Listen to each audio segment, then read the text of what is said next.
Order! Order! You are an incorrigible delinquent at times. Behave yourself, man!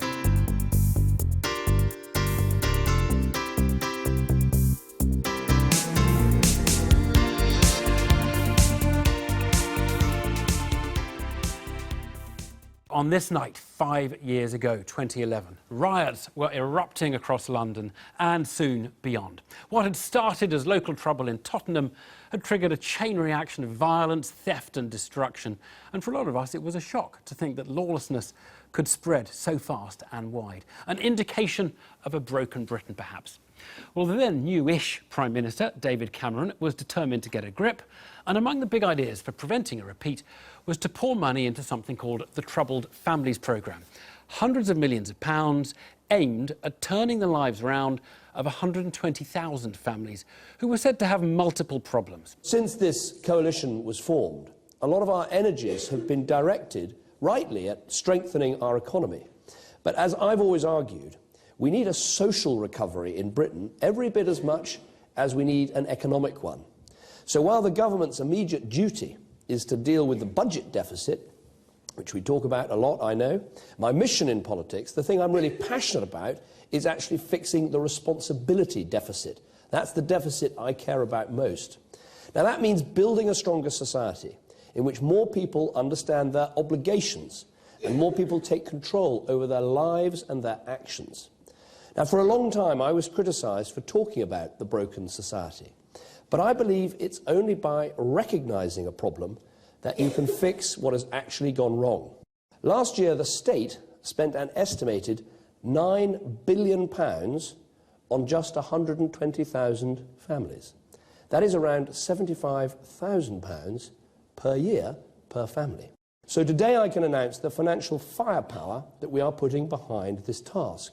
We are committing £448 million, almost £500 million, to turning around the lives of these 120,000 troubled families by the end of this Parliament.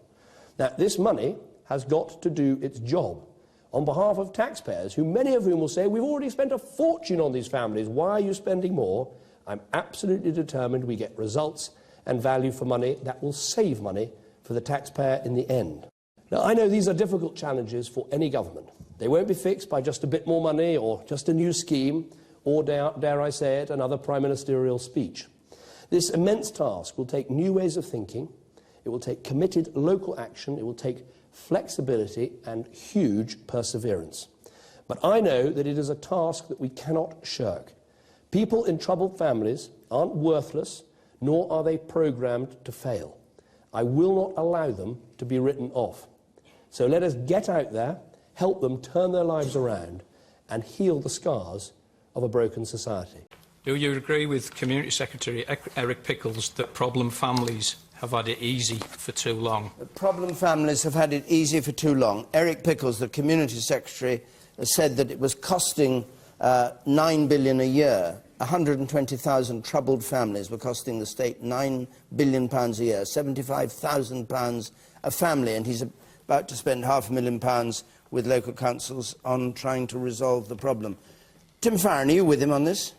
Well, I mean, the reality is there are plenty of people who have enormous difficulties when it comes to poverty, housing, educational need. It's not good to stigmatise them, though. As somebody who was, you know, brought up... Neighbours from hell, David Cameron referred to them. Yeah, indeed. I mean, I think... Is that stigmatising? I think, it does sometimes. But I mean, it depends on where you live. And, you know, somebody who's brought up in the north of England under, you know, in Thatcher's Britain, if you like, over the other side of the Pennines. You know, my mum spent some time out of work. I recognise that, you know, the pressures that lots of families that are not so well off face. It's wrong to stigmatise them. It's right to help them. And if this does mean that money will be directed through local authorities to help those families and to help people who are struggling, then that is a good thing. But you don't make things better by demonising people. Right. So we're talking about the government which your party supports. Was Eric Pickles right to say that the programme will be more forceful in language, a little less understanding? Well, I think we need to be very understanding. A little less understanding, he said. I mean, I don't know, how do you gauge how understanding you are? I mean, the reality, we want to be effective, don't we? And I'm suggesting that whilst I think the programme is right, the rhetoric sometimes is not. Grant, hold it, Peter. Grant, stop. You're in this government. You want to answer her point? Well, first of all, just the definition of this. I absolutely agree with you, Emily. This has nothing to do with people who have one or two parents, who are rich or poor or anything else. What we're talking about are the 120,000 families who are identifiable as being in deep difficulty, deep trouble, and creating problems that, if you happen to live in that community, are responsible for 80% of the problems around you in that community. And I don't think there's any reason why people in this country should have to put up with living next door in the same street as people who are causing so much disruption to ordinary people's lives. And we have a duty and a responsibility to do something about that. You mentioned correctly, David, that this costs £9 billion a year in terms of the costs of clearing up this mess. I didn't mention it correctly. I quoted what you had said. You meant 9 billion.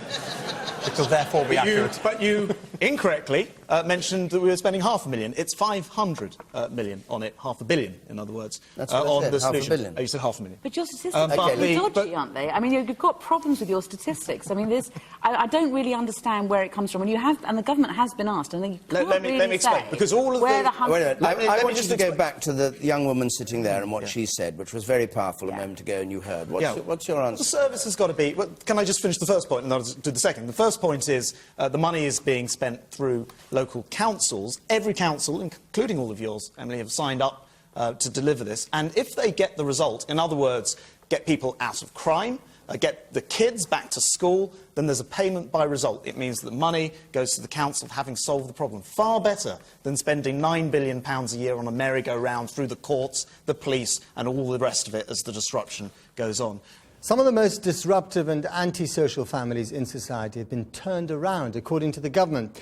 They say that 22,000 people on the Troubled Families programme have now managed to transform their lives. The plan, launched in the wake of the 2011 riots, is now halfway through.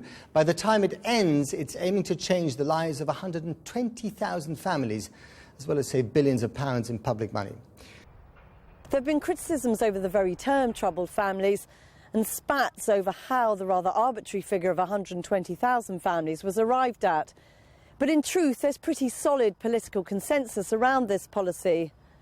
There are concerns, however, from some working on the front line that the government's own cuts to welfare benefits and services may end up creating more troubled families to deal with. Do you see any contradiction in this project existing at a time of significant cuts, both to welfare and to services? I think, to be honest, one of the reasons I'm really, really, really pleased to be running it is because I think it helps with those things. Basically... But they don't help it, though, do they? Welfare cuts don't help some of these people you're seeing. Well, I've met somebody today where the welfare cut has actually got them thinking about and going to work. I mean, there's a tough side to all of this. It's not always comfortable, but that's the truth of the matter.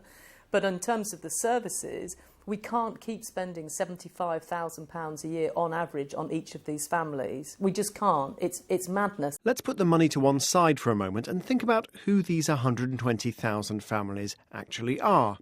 The government is pretty sure they exist. There is now a Troubled Families team within the Department for Communities and Local Government set up to deal with them. The Department for Work and Pensions singled out the same 120,000 families in its social justice policy, saying they cause serious problems and antisocial behaviour. Professor Ruth Levitas from Bristol University is working on a study of poverty and exclusion in the UK. She's been looking at this 120,000 figure. The 120,000 is a rounding up of 117,000. It actually comes from a piece of secondary analysis of the 2004 Families and Children study. OK, so it's 8 years out of date. So it's 8 years out of date. And in that study, they found that 2% of the families had 5 of a list of 7 characteristics. And it's very important to know what those 7 characteristics are. No parent in the family is in work. The family lives in overcrowded housing. No parent has any qualifications. The mother has mental health problems. At least one parent has long-standing limiting illness, disability or infirmity. The family has a low income, below 60% of median income, and the family cannot afford a number of food and clothing items, which is a measure of material deprivation. So what we have is a study in which 2% of those families surveyed had 5 or more of those 7 characteristics and were therefore severely multiply disadvantaged.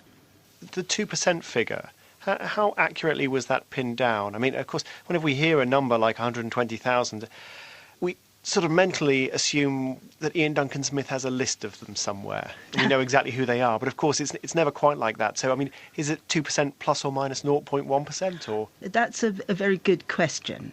Normally speaking, you would say if this is a random sample, which is a kind of technical term referring to the way the sample's drawn, you would expect to say it's 2% plus or minus 3%. So that's the first problem. There's a range, and the 120,000 is the midpoint of that range. And that range is over 300,000 wide. So there's a pretty big problem with the estimate anyway. Okay. So there's a pretty big problem with the estimate. The other thing you have to take into account is that in a sample of that kind, it never is completely random, because we know that the poorest and the richest sections are less likely to respond. And this is a longitudinal survey which tracks people over time. The poorest people are also more likely to drop out. And so it probably underestimates the number of multiply disadvantaged families. OK, so we've got this number, 120,000, and we don't really have much confidence that the number itself is accurate. But it's also interesting to ask ourselves what this number is really supposed to be referring to. I mean, David Cameron and other government ministers have talked about neighbours from hell. They've talked about the amount of money being spent trying to deal with these families, the trouble that they cause. I mean, is it reasonable to read off that list of 7 deprivations and infer that these are families who cause trouble? Well, absolutely not.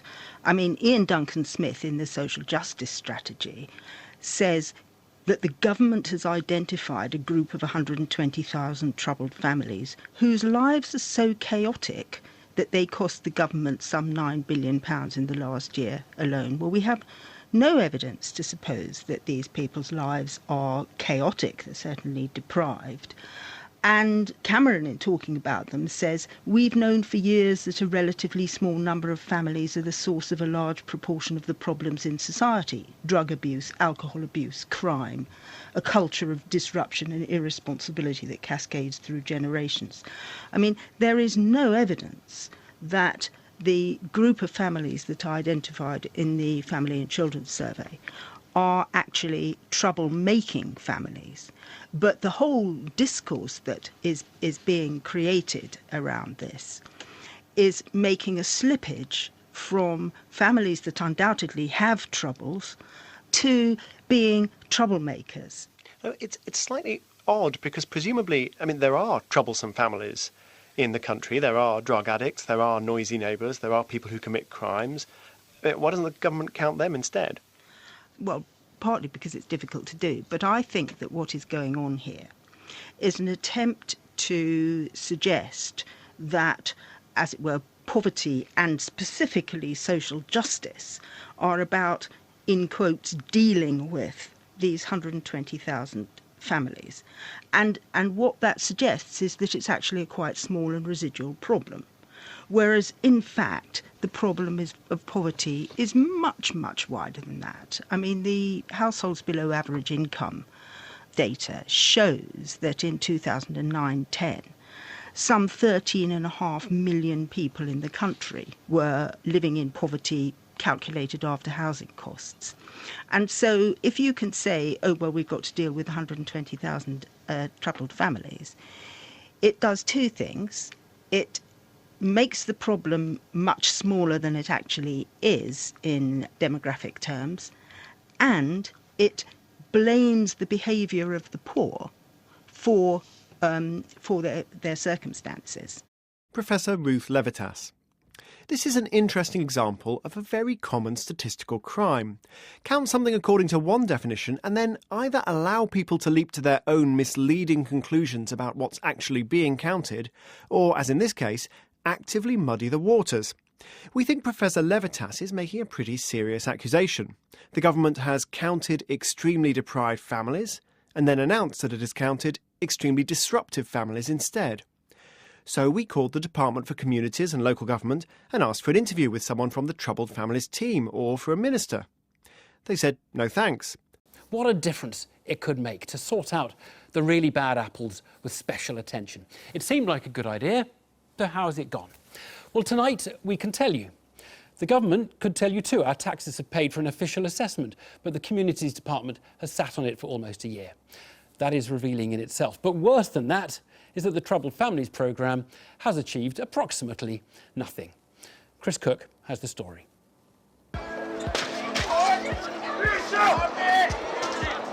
5 years ago tonight, cities and towns across the country were racked by violence and looting. The government's headline response to the riots that hit streets across Britain, like the one behind me here in Salford, was the so-called Troubled Families programme. The idea was they would spend around £400 million assisting around 120,000 families with difficulties. Then this was extended.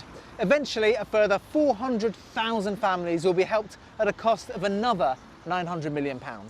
This whole scheme will eventually cost £1.3 billion and help 500,000 families. But there's one problem. Newsnight has exclusively learned that the government is suppressing an official evaluation of troubled families, which suggests that this scheme simply hasn't been working. This big one, that's just George kicking it as normal. Newsnight spent time with one family on the scheme in Greater Manchester a few years ago. This family thought it helped them, but it seems their experience may not be the norm. Last autumn, the local government department received its own evaluation. The official analysis seen by Newsnight found no discernible impact on the percentage of adults claiming out-of-work benefits, either 12 or 18 months after starting on the programme. It found participation did not have any discernible impact on adult offending. There was no detectable impact on child offending, and any impact that the programme had on truancy was not robust. So what was Troubled Families actually supposed to do? This was basically to do with people who had not been in work, were causing problems on estates and were costing the state an awful large sum of money. And the solution really was to try and bring all the different disciplines together, social services, police, probation, even the fire service, together to deal with, for one person to deal with one family, and to try to get the kids into school, the people into work, and the amount of call out by the police reduced. Newsnight has previously raised concerns about the design of the Troubled Families programme. It's not actually a scheme aimed at dealing with the sorts of people who took part in the looting of, for example, this shop here in Manchester back in 2011. Rather, each local authority was simply set a target number of families with multiple disadvantages that they had to find in their local area and work with. The hope was they could be turned around. But in the troubled family jargon, turned around is a funny idea. You can, for example, be deemed turned around even if your family still has kids playing truant and committing crimes, just so long as they're committing less crime and playing a bit less truant than they were before. The payment system was odd too. Councils got £3,200 for each family on the scheme, and a bonus £800 if they were deemed turned around.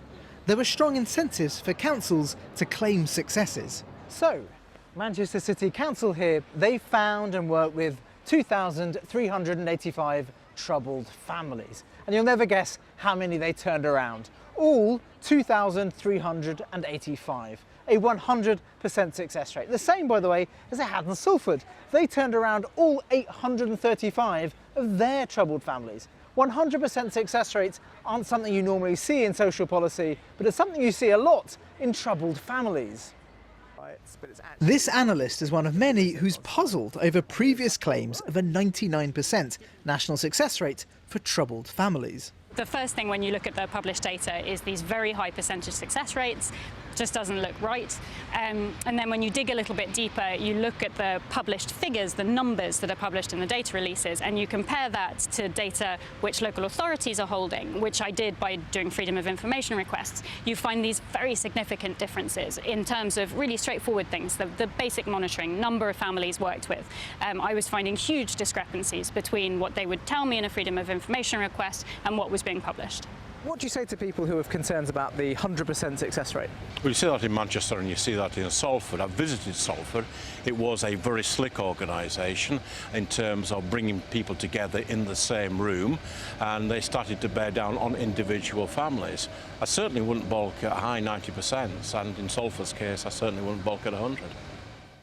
The official evaluation, though, feels a long way from 100% success anywhere.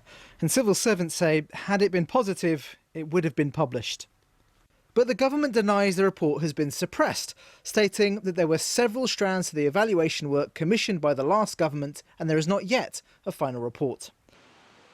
The Troubled Families policy targeted resources at people who do need help. It's just not clear it worked. Chris Cook there. Well, note that it wasn't ridiculous to target efforts at families with symptoms of multiple problems. It wasn't stupid to think that giving them proper attention, a caseworker in charge, might be better than sporadic interventions from police or schools or social workers. What appears to have gone wrong was the delivery. Now, we did ask the government for an interview, but we were turned down. Instead, I am joined by Sean Bailey, who was David Cameron's advisor on youth and crime in Downing Street. Very good evening to you. Look, when you saw those 99% success rates coming back from local authorities, did you laugh? I mean, did you think did you crack open the champagne? Did you take them seriously or what?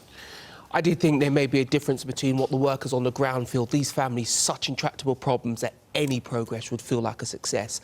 And I also realise that local authorities are under serious financial pressure, so it may have seemed a way of bringing some new money into an area of their work that's very expensive.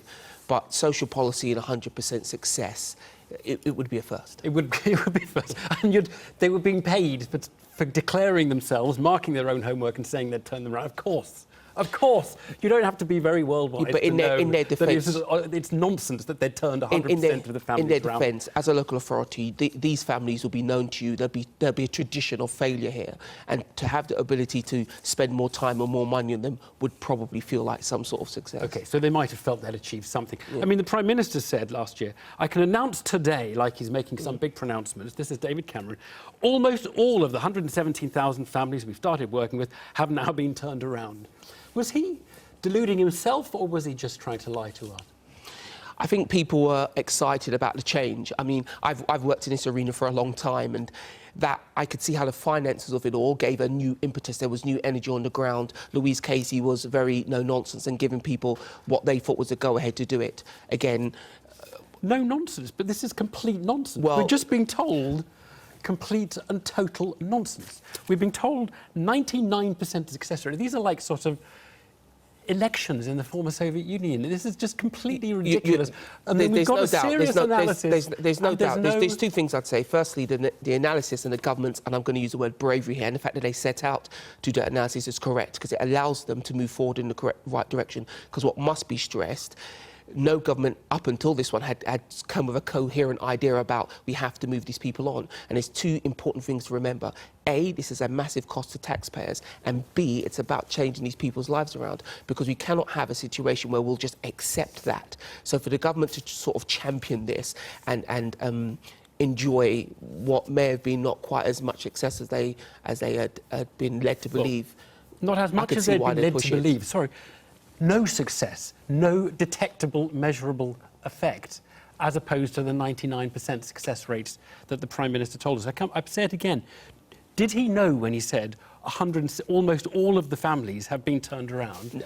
Did he know that they hadn't been? He would have been acting off of the stats he was given. That's the way the Prime Minister works. And I can't sit here and defend what went on between the reporting, but what is commendable, and what the government must not give up on now is this policy. Right. We do have to focus on these sets of people, because what's interesting is we look at it from a demographic view, we look at it from a financial point of view, but most people in that demographic survive and work very hard for their family. So we have to find a way of affecting these few families who fell But traditionally. have you not, by basically creating something which was window dressing a troubled families programme, where they didn't use real criteria to find the troubled families, and they didn't use real criteria to determine what help you're going to give them, you have actually taken what seems like a rather good idea and basically discredited it by producing a scheme that much I completely that has done disagree nothing. with, because the analysis that gave you these figures, and they're correct, just face it, identified the correct things. Where your analysis was entirely wrong was the link to the riots. This was far bigger than the cohort that were involved in the riots, and many of the people who were involved in the riots actually would not have come up as a troubled family. They're functioning adults who decided to riot.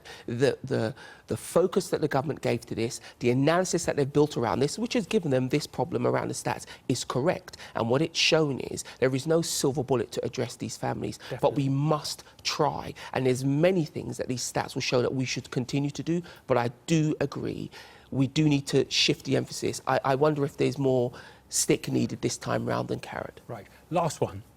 Should the government publish the analysis which Chris has been giving? Because we, the taxpayer, have paid for this analysis. We've been fed some figures that are clearly highly misleading as to the effectiveness of this programme. Wouldn't the right thing to do to say, dear taxpayers, here's the work that you have paid for, and you can have a look and assess? Because you called it brave that they've done the analysis. It is not brave for them not to have published the analysis. I 100% would publish, and there's two reasons I'd publish. I'd publish to get the wider community involved, and by that I mean all the professionals and the charities involved in the next step, because they must be a next step. This must not be abandoned. And secondly, it has been paid for, and we cannot chastise the government for trying a thing to benefit the country, and then when it doesn't quite work out, beating them up about the stats. We must look at the stats and take this thing forward. I still maintain it was a brave thing to do, and we should do more of it, but it definitely needs a change. Sean, thank you very much indeed. Thank you very much indeed. I've been